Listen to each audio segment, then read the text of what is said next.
श्रींच्या पुण्यतिथी उत्सवाच्या व्लॉगच्या मागच्या पार्ट मध्ये आपण पाहिलं होतं श्री गणेश याग व श्री वरुण यागाची पूर्णाहुती झाली होती व टाळ मृदंगाच्या गजरात श्रींच्या पालखीची नगर परिक्रमा निघाली होती। त्यानंतर शेगाव शहरातून हळूहळू मार्गक्रमण करीत करीत श्रींचा पालखी सोहळा श्रींच्या प्रगटस्थळावर येऊन पोहोचला। श्रींच्या पालखीत पावल्या करण्याचा काय आनंद आहे याची प्रचिती तुम्ही या वारकऱ्यांना पाहून घेऊ शकता।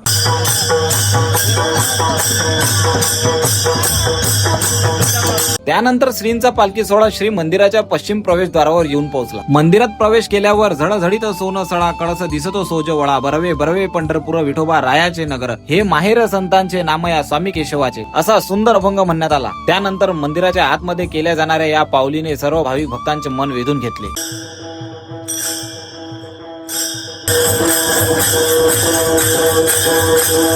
त्यानंतर रिंगण सोहळ्याने श्रींच्या पालखी सोहळ्याची सांगता झाली। संतांच्या भक्तीने व सेवेने एक वेगळ्या आनंदाची प्राप्ती होते हे तुम्ही या वारकऱ्यांच्या चेहऱ्यावर स्पष्ट पाहू शकता।